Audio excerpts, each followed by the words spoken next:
hundreds of thousands. It's a number that just stops you in your tracks, doesn't it? It really does. I was reading through the prep notes for this deep dive, and I actually had to physically put the papers down. Mm-hmm. Usually, when we cover these big scandals, even the really historic ones, we're talking about dozens of victims. Maybe in the absolute worst cases, a few hundred. Right. But this, we are looking at a figure that implies an entire generation of girls. Hundreds of thousands. And, the timeline isn't what I thought it was either. Well, that's the common misconception, isn't it? Most people, if they know about this at all, they think of Rotherham. Exactly. The 2010s? Yeah, they think of the 2010s, a few bad years in a couple of specific towns in the north of England. But the reality, the one we're really unpacking today, it stretches back so much further. We're talking about a systemic failure that was, well, it was fully operational in the early 1990s. Potentially even earlier. Potentially even the late 80s, yes. And that's the part that gets me. We aren't talking about something that, slipped through the cracks for a year or two. Yeah. We're talking about 30 years of silence. 30 years of what were essentially open secrets. And that is precisely why today's source material is so critical. We're basing this deep dive on a very extensive, and I have to say, a very difficult investigative interview. It's between Winston Marshall and Julie Bindel. Right? And for anyone listening who doesn't know Julie Bindel, it's important to understand she isn't just a commentator who's come to this recently. No, she's not someone who just read a few headlines and wrote an op-ed. Not at all. She's an investigative journalist who has been on this specific violence against women and girls since before many of our listeners were even born. She was in the trenches. Literally. In the mid-90s, she was working with support organizations in Leeds and Bradford. She was the one taking the calls from frantic mothers. She was seeing the license plates. She brings a level of, I'd call it pattern recognition to this, that is just so hard to find anywhere else because she saw the machinery of these gangs before the public even had a name for them. So let's set the mission for this deep dive, because this is a topic that it usually generates a lot of shouting, a lot of political finger-pointing, and honestly, a lot of misinformation. What are we actually trying to do here today? I think we want to strip away all that noise and just look at the mechanics. We need to understand how these gangs actually operate, not just the awful crimes they commit, but the system they built. The infrastructure. The infrastructure, exactly. We need to look at the specific demographics involved, which, is a controversial but completely unavoidable part of the data that Bindel presents. We need to understand the institutional paralysis, why the police, why social workers, why the media looked the other way for decades. And crucially, this isn't ancient history. Not at all. This is the key point. It is happening right now, today, in London and other major cities, and it has evolved. It's now international trafficking. And just a disclaimer for everyone listening. Yeah. This is going to be analytical. The material provided by Bindel is raw, and it deals with some incredibly dark aspects of, human behavior and institutional failure. We aren't here to take a political side. No. But we are here to report on what the investigation found, and some of that is going to be uncomfortable. It should be uncomfortable. I mean, if we aren't uncomfortable discussing this, we're simply not paying attention. That's a fair point. Yeah. Okay, so let's rewind. Let's go all the way back to the 1990s. As you said, for most people, the grooming gang narrative starts around, 2010, 2011, with the Times exposure of Rotherham. But Bindel says we missed a whole decade. At least a decade. I mean, Bindel takes us right back to her time working with an organization called CRAW. Who CRAW, P.S. It stands for the Coalition for the Removal of Pimping. Wow. Okay, so that is not a euphemistic name. That is very, very direct. Well, it was a different time. They didn't use the soft language we use now, like sexual exploitation or safeguarding issues. Right. Back then, they called it what it was, pimping. And Bindel was based in Leeds and Bradford, working directly with women and girls who were being bought and sold on the streets. And it was during this period, specifically around 1993, that she encountered the case of Fiona Iverson. This case.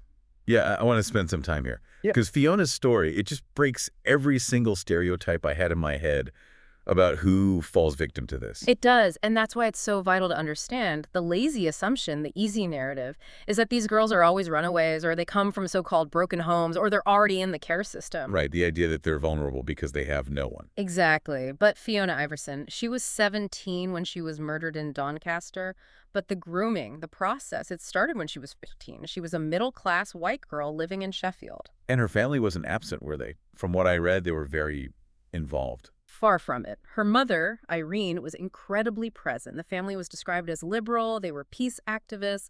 These were people who were deeply anti-racist, very open-minded, very supportive.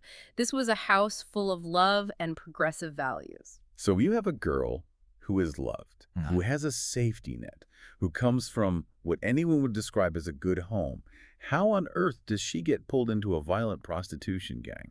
She met an older man. Now, in this specific instance in the early 90s, the groomer was African Caribbean, which is actually a different demographic from the specific gangs we'll discuss later on, but the methodology, the psychological playbook, was absolutely identical. And this man, he was already known to be part of a gang. Yes, he was involved in a loose gang that was dealing drugs and pimping women. He was a known quantity. Okay, but 14-year-old girls meet bad guys sometimes. That happens. But usually the parents step in, and Irene, the mom, she tried to step in, didn't she? Oh, she tried everything. Yeah. But this is where the grooming tactic is so insidious. It is. It's weaponized psychology. The groomer knew exactly who Fiona's family was. He knew their politics. He knew they were anti-racist activists. So he used that against them. He used it like a precision weapon. So when Irene tried to intervene, when she said, "Fiona, this man is dangerous. He's bad for you. You need to stay away from him," the groomer didn't say, "Oh, your mom is just strict." No. He said, "Your mother is just racist." That is diabolical. It's brutally effective. Think about it from Fiona's perspective. If you are a 14-year-old girl raised in a household where the absolute worst possible thing you can be is a bigot, where tolerance and anti-racism are the highest virtues. You'd be horrified. You'd be horrified. And then your boyfriend tells you that your mother is only objecting to him because of the color of his skin. You recoil from that idea. You defend him to prove you aren't like her. You align yourself with the abuser to validate your own morality. It effectively neutralized the mother's ability to protect her own child. Completely. It turned the family's own core values against them. Precisely. It's a form of coercive control that creates this intense us against the world dynamic. Fiona was absolutely terrified of being seen as prejudiced, so she ignored all the other danger signals. But surely, even if the daughter is being manipulated, the state has to step in. I mean, we're talking about a 14-year-old girl hanging out with known drug dealers and pimps. The police must have been involved at some point. Irene called the police constantly. She called social services again and again. And this is where we see the first clear instance of the pattern that would just repeat itself for the next 30 years. The response she got in 1993 was, "It's consensual." Consensual? She was a child. She was 14.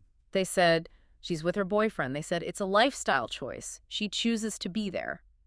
The authorities looked at a child in mortal danger, and they chose to see a sexually active young woman making bad decisions. They completely abdicated their responsibility to protect her. And that abdication, it led directly to her death. It did. Fiona was sent out onto the streets by this gang. And in 1993, in a car park in Doncaster, a punter, a man who was buying sex, caved her head in. God. The murderer was eventually caught and jailed. But Bindle makes this really powerful point that while the man who swung the weapon was punished, the system that allowed Fiona to be on that street in the first place, the social workers who said it's her choice, the police who ignored Irene's desperate calls, they faced zero consequences. And she says those same doors are being slammed in parents' faces today. And this wasn't just Fiona's story, was it? Bindle describes this scene in the CIRO office in the mid-90s that it sounds like a horror movie in slow motion. It really does. It was like an assembly line of tragedy. Bindle describes sitting in that office day after day and watching mother after mother come in, and the stories were they were identical. My daughter is skipping school. My daughter's disappearing at night. She's hanging around the takeaways. She's hanging around the takeaways. She's getting into these specific taxis. It was the same script over and over. And these weren't vague reports, were they? The mothers had specifics. No, and this is what makes the police inaction so utterly damning. These mothers were doing the detective work themselves. They were desperate. They had names. They kept hearing the same names again and again, Pav or Naz. They wrote down license plate numbers of the cars that were picking up their daughters. They handed this entire dossier of evidence to the police in both Leeds and Bradford. So just to be crystal clear, the police had the names of the perpetrators, the locations, the vehicles, and the victims. And they did. Nothing. Absolutely nothing. I still struggle to get my head around the why. Was it just laziness? Was it corruption? What was it? Bindle argues it was a toxic mix of things. Right. Incompetence, definitely. But also classism and a fundamental refusal to categorize the crime correctly. Classism. Yes. The police, she says, viewed these girls as trash. They saw working-class girls in short skirts hanging around takeaways, and their default assumption was, well, they're asking for it. They refused to see it as organized crime. They viewed it as just a loose collection of relationships. So if a girl gets into a car voluntarily, in their eyes, that's the end of the story. That's the end of the investigation. They didn't want to investigate the coercion that happened before she got in the car or the violence that happened inside the car. They completely missed the grooming aspect. And because they missed the grooming, they missed the network. Yeah. They didn't see that Pav and Naz weren't just individual boyfriends. They were operators in a coordinated network. Exactly. Which brings us, I think, to the core of Bindle's analysis, and probably the most sensitive part of this whole deep dive, the specific nature of these gangs. Right. Yes. And we need to be really, really precise here. Just as Bindle is in the source material, she is very clear. Child abuse is universal. It happens in every single community. White men abuse children. Black men abuse children. Women abuse children. She talks about the Catholic Church. She talks about teachers. She talks about Jimmy Savile. So she's not saying only this one group abuses kids. Absolutely not. But what she is saying is that this specific form of abuse-organized, networked, street grooming gangs has a very distinct demographic profile. Bindle asserts, based on 30 years of data and on-the-ground reporting, that these gangs are predominantly composed of Pakistani Muslim men. And how does she distinguish the structure of this from, say, the Catholic Church scandals? They were also an organized network of abuse. It's a different kind of structure. She describes the grooming gang structure as clannish. The Catholic Church abuse was institutional, right?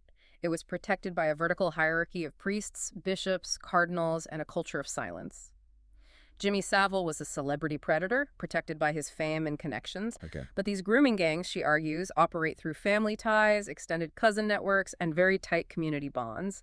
It's more of a horizontal network than a top-down hierarchy. Which sounds like it makes it incredibly hard to penetrate. If you're an outsider, a police officer. It's almost impossible. It creates this impenetrable wall of silence. You aren't just ratting on a fellow criminal. You are ratting on your cousin, your brother-in-law, your neighbor from down the street. And Bindle also argues that the mosque often acts like a town hall in these communities, a central place where business is done, connections are made, and sometimes that very infrastructure is co-opted and used to facilitate these crimes. Now, there's a concept that Bindle brings up that I found really, really disturbing. It's the justification. Because you have to ask yourself, how do hundreds, maybe thousands of men participate in this kind of brutality? How do they justify it to themselves? And she talks about the word kafar. Yes, this is crucial to understanding the psychology of the perpetrators, according to Bindle's research. Kafar, or kufar, essentially means non-believer or infidel. Bindle cites testimony from survivors and even from former gang associates who say that for many of these men, white, non-Muslim girls are viewed as kafar. And what does that label actually imply in this context? What does it permit?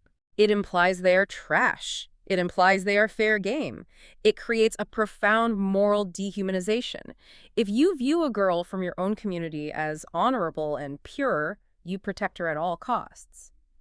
But a kafar girl, she's meat. She's a commodity. She isn't worthy of respect or human dignity. So it's a way of just switching off your conscience.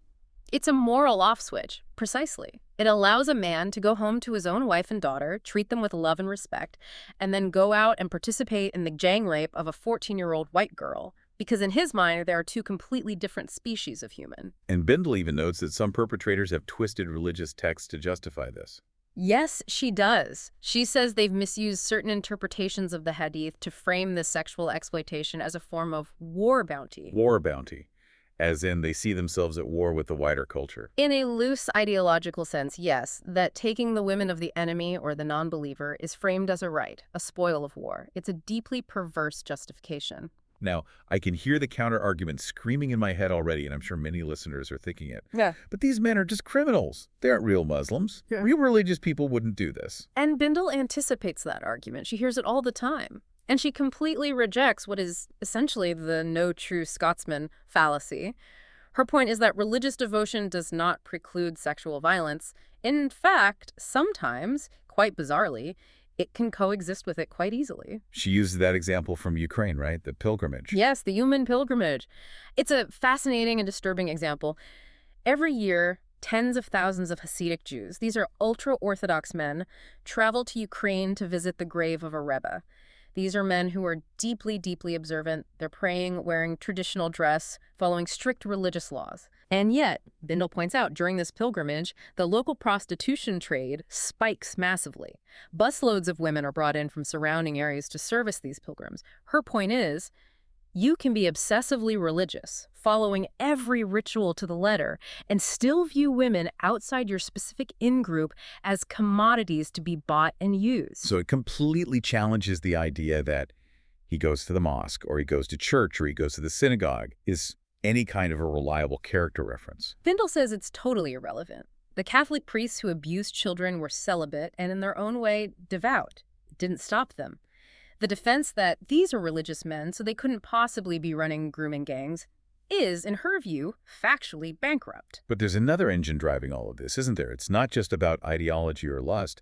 It's about money. It is a massive business, and that's the other key distinction she makes. This isn't just about sexual gratification for these men. These girls are assets. They are a revenue stream. They are leased out. They are traded to settle debts between business associates. Like property. Literally. I owe you 500 pounds. Here, take this girl for the weekend. Bindle says she hasn't heard of a single instance of these organized gangs where profit wasn't a major, if not the primary, motivating factor. It is capitalism in its darkest, most predatory form. Okay, so we have a pretty clear picture of the 90s. Okay. We have the demographics, the methodology, the motive. Let's move the timeline forward into the 2000s. The location shifts to Blackpool. Blackpool, the classic British seaside town. But in the early 2000s, it had a very, very dark underbelly. And this is where we encounter the tragic case of Charlene Downs. Charlene was 14 when she disappeared in 2003. Uh-huh. And the environment that Bindle describes in Blackpool at that time, it wasn't hidden in some secret underground bunker. It was right there on the high street for everyone to see. It was brazen, unbelievably brazen. Blackpool had an area that was locally known as Pucky Alley. Wait, that was the actual name people used for it? That was the local colloquialism, yes. And it was basically a row of takeaways. And Bindle says everyone knew the dynamic. Vulnerable girls, runaways, truants, girls from desperately poor families would hang around these shops. And the transaction was? The transaction was incredibly bleak. They weren't being paid hundreds of pounds. They weren't being given glamorous gifts. They were exchanging sexual access for cigarettes, a bottle of vodka, and food. A kebab. A packet of smokes. That was the price of a child. It just highlights the extreme poverty and neglect these girls were facing. They were hungry, they were cold, they were bored. And these men offered them a warm place to sit, some food, and a little bit of attention. It's the cheapest, most cynical form of grooming imaginable. And again, the police. Where were they in all this? The police knew. They knew about Pucky Alley. They knew girls were being taken into the back rooms of these takeaways. But they only launched a major inquiry, which they called the Awaken Project, after Charlene Downs went missing, and it became a media story. It's always reactive. They always wait for the body count to start. Yeah. Exactly. They wait until it becomes a PR disaster they can't ignore. Now, with the Charlene Downs case, there is a specific gruesome detail that often comes up. You've probably heard it. The kebab meat story. Yeah, I have. The rumor that her body was disposed of by being put into the takeaway's meat supply, it's the stuff of nightmares. And Bindle addresses this head-on in her reporting. She classifies it as an urban myth. There is no forensic evidence that it happened. It's a horrific detail that the public latched onto, but it's very likely not true. But the focus on that distracts from the truth. That's her argument. The focus on that one sensational, probably false detail distracts from the horrifying reality. The abuse was real, the grooming was real, the murder was real, the fact that her body was never found is real. But nobody was ever convicted for her murder. No. 2 men were charged, but the trial collapsed. There were massive police errors in the investigation. Key surveillance evidence was completely mishandled. So once again, because of police incompetence, the perpetrators walked free. And this is where the media really enters the story. Because around 2004, 2005, Bindle is trying to blow the whistle on this. She sees what's happening in Blackpool. She sees the pattern. She goes to her editors. Now, Bindle is a feminist. She's on the left. She writes for papers like The Guardian. She pitches this story to them. And this is, I think, a truly pivotal moment in the 30-year history of this scandal. She pitches the story of the grooming gangs in Blackpool to a major left-leaning broadsheet newspaper, and the response she gets from the editor is an immediate, flat rejection. What was the reason they gave? Did they say, we don't have the space, or the evidence isn't strong enough? That's something plausible? No, the email was brutally explicit. The editor wrote back, we'd be seen as Would racist. be seen as racist. That was it. Not is the story true, not are children being raped and murdered, but how will this affect our brand image? How will this make us look? That is, I mean, that is a complete betrayal of the core purpose of journalism. Bindle calls it a hierarchy of protection. In the eyes of that editor and much of the media establishment at the time, protecting the reputation of a minority group, in this case, Pakistani Muslim men, was a higher priority than protecting the actual physical safety of working-class girls. Even though, as Biddle points out, some of those girls were non-white themselves. Correct. She notes that the victims included Sikh girls, Hindu girls, black girls. But their suffering was deemed secondary to the overwhelming fear of being called Islamophobic. And Bindle links this directly to the post-9/11 political climate, doesn't she? She does, very explicitly. She mentions influential figures on the left at the time, like Seamus Milne, who was a very prominent columnist at The Guardian, and later became Jeremy Corbyn's director of strategy. The intellectual climate on the left was heavily focused on anti-imperialism, on the idea that Muslims were the new great persecuted class in the West. So any story that painted anyone from that community in a negative light was seen as helping the enemy or punching down. Exactly. Reporting on the systematic torture of children became a taboo because it complicated a preferred political narrative. It took Julie Bindle years to find a home for that story. It was eventually published in the Sunday Times in 2007. So from 2004 to 2007. A 3-year gap. That's 3 years. How many girls were picked up from the streets of Blackpool in those 3 years while the newspapers were worrying about their optics? Hundreds, potentially. That silence had a body count.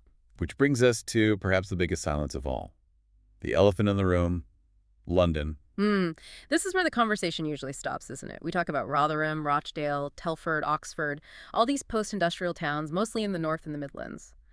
But London, the capital city, we barely hear a whisper. And Bindle's argument is that's not because it isn't happening there. Right. It is statistically impossible that this highly effective criminal methodology exists in every other major town in England, but somehow magically skips the biggest, most diverse city in the country. She argues it's happening in London on an industrial scale, but the policing strategy is totally different. How so? She describes the Met Police approach to the sex trade in London as largely hands-off. It's containment, not enforcement. Unless there's a specific need for a good PR win, like a big raid where they can claim they rescued trafficked women, they tend to ignore the thousands of brothels and flats where this kind of abuse is happening day in, day out. And this brings us to a very recent, very public clash that involved the mayor of London, Sadiq Khan. Yes, this was a really heated exchange in the London Assembly between Sadiq Khan and Susan Hall, who's a Conservative Assembly member. Hall asked Khan a direct question about grooming gangs in London. She wanted to know what was being done about this specific issue. And Khan's response was to pivot immediately. He immediately pivoted to talking about county lines. Okay, we need to pause here and define our terms. Because I think a lot of people, and clearly some politicians, use these terms interchangeably. But Bindle is adamant they're not the same thing. They're fundamentally different criminal business models. County lines refers to drug trafficking. Gangs from big cities like London send drugs out to smaller towns and coastal areas. In that model, the product is heroin or crack cocaine. Right. The staff are often vulnerable young boys who are used as runners. Now, do girls get involved? Yes. Do they sometimes hold drugs or weapons? Yes. And does sexual violence happen? Absolutely. But the sexual violence is a side effect. It's a perk for the dealers. It is not the purpose of the business. Okay, so county lines equals drug business. What then is a grooming gang? In a grooming gang, the girl is the product. She's the commodity that is being sold. The entire business model is built around sourcing girls, breaking them down through systematic torture and rape, and then selling access to their bodies for profit. The sex trafficking is the business. So when Sadiq Khan answers a direct question about grooming gangs by talking about county lines, he is, in Bindle's view, deliberately obfuscating. She argues he knows the difference perfectly well. Everyone in law enforcement knows the difference. But talking about county lines is safe. It's about drugs. It's about youth violence. It's racially ambiguous. but talking about grooming gangs forces you to address this specific demographic profile we discussed earlier. Exactly. It forces an uncomfortable conversation, so he dodged the question to avoid the controversy. Bindle goes further and calls it race baiting. She argues he treated a legitimate child protection question as if it were a racist dog whistle, and in doing so, he effectively shut down the entire conversation. So it's the same political correctness paralysis she saw in the 90s and 2000s, just coming from the mayor's office instead of a newspaper editor. Precisely. And while the mayor and politicians play these word games, what's actually happening on the ground in London? Bindle went out and looked, didn't she? She did. She describes a recent stakeout she did at Westfield in Stratford. Which is one of the biggest shopping centers in Europe. It's absolutely massive. It is. And because of that, it's a magnet for bored teenagers. Truants, kids skipping school. And Bindle describes watching these organized groups of young men. They weren't just hanging out, they were working. They were actively spotting girls who looked vulnerable, who were on their own, who looked lost. And it wasn't just teenagers flirting or trying to get a date. No, and this is the key detail that gives the game away. She noted the constant presence of older managers, older men standing back, observing the interactions, supervising the recruitment process. It was organized. It was a business operation. She also mentions a McDonald's in southwest London. This part of her account, it gave me chills. It's terrifying because it's so mundane. This was a scene she observed where teenage boys were seated strategically at different ends of the restaurant. They weren't eating together. They weren't talking. They were positioned to cover the exits and the counter. And when vulnerable-looking girls came in, they would use subtle signals to each other. Like a pack of hunters. Bindle calls it exactly that, an organized hunt. These aren't just boys looking for a date, they are spotters looking for prey.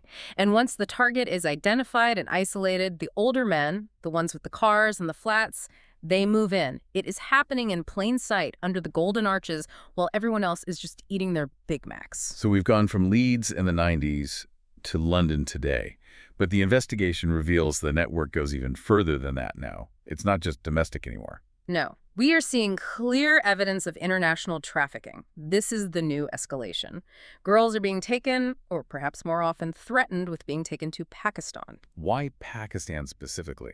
Well, there are two main reasons, according to Bindle. One is to be used by extended family members over there. But the second, and perhaps more powerful reason, is its use as the ultimate control tactic. Imagine being a 15-year-old girl in Rotherham or Cayley. The groomer tells you, if you don't do what I say, if you ever think about talking to the police, we will put you on a plane, we will take your passport, and you will never see England again. It is an absolutely terrifying threat. Bindle interviews a survivor, a woman named Fiona Goddard. And her story really brings home the emotional manipulation that's involved here. Fiona Goddard's testimony is just heartbreaking because it exposes what these girls are actually looking for. It's not what most people think. Fiona had been in the care system. She felt unloved, abandoned. She didn't just want a boyfriend. She wanted a family. And the gang provided a fake one for her. A perfect counterfeit one. They told her, you are part of our family now. We will look after you. They filled that huge emotional void with love bombing and attention. And then once they had her emotionally hooked, the trap snapped shut. And she was almost trafficked abroad. She was. She talks about how she was essentially being groomed to be exported, like a product being prepared for shipping. It's industrial. Yeah. It really is. It is. So, okay, we have the evidence. We have the 30-year timeline. We have the victims' testimonies. What is the government doing? We have a new prime minister, Keir Starmer. Is he taking decisive action? This is the current battleground. And Bindle is, let's say, she is deeply skeptical of Starmer's approach. She calls him Mr. Protocols. Meaning what, exactly? Meaning he is obsessed with process, with bureaucracy, with not stepping on any political toes. She argues that he is deliberately dragging his feet on launching a full statutory national inquiry into this. Which seems strange on the surface. Because didn't he have a pretty good track record on this kind of thing before he was prime minister as director of public prosecution? He did, and Bindle acknowledges this. She actually worked with him on FGM female genital mutilation cases in the past. She says he was robust then, he was effective. But on this specific issue, she feels he is paralyzed by bad advice from within his party and a deep-seated fear of stoking racial tensions. So he's choosing the safe, slow, bureaucratic route. But the public isn't waiting, are they? There's an independent inquiry that's already happening. Yes, this is being led by the Reform UK MP Rupert Lowe.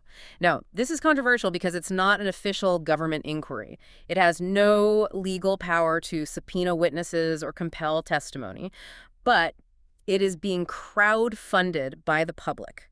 Thousands of ordinary people are donating their own money to make it happen. That tells you something pretty powerful about the public mood. It tells you there's a massive, desperate appetite for the truth. And Bindle supports this independent inquiry, not because she thinks it can solve everything legally, but because she hopes it will shame the government into finally taking proper action. She wants to force their hand. And what does justice actually look like here? Because obviously we want the rapists and the pimps in prison, but Bindle's demands, they go much further than just that. Much, much further. She has three main demands for what real justice would look like. First, yes, jail the perpetrators for life. But second, and this is so vital, she calls for the quashing of convictions for the victims. Could you unpack that for us? What does that mean? Think about all those girls from the 90s and the 2000s. When the police finally did interact with them, they didn't treat them as victims of child abuse. They arrested them. They charged them with prostitution, with being drunk and disorderly, with breach of the peace. So these women, who are now in their 30s and 40s, they have criminal records. Yes, they have criminal records that stop them from getting jobs, that stop them from volunteering at their own kids' schools, that prevent them from moving on with their lives. These records are essentially for the crime of having been abused as a child. Bindle wants a blanket exoneration. Wipe the slate clean for every single one of them. That just seems like the bare minimum of decency we could do. You'd think so, agreed. And her third demand is for accountability for the enablers. Bindle wants heads to roll.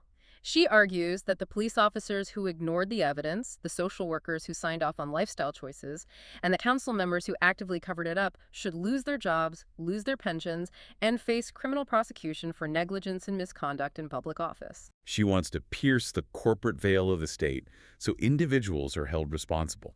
She believes that until there is a real personal cost for looking the other way, people will just keep looking the other way. It's a scorched earth approach to justice.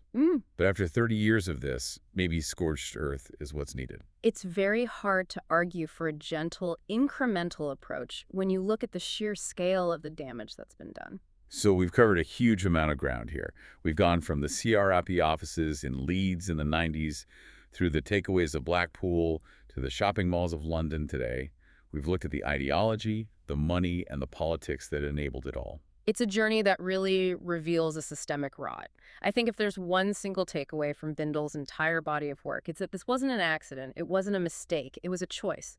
For 30 years, the British state, consciously or subconsciously, made the decision that the safety of working-class girls was a lower priority than maintaining what they called community cohesion. And the victims were crushed twice.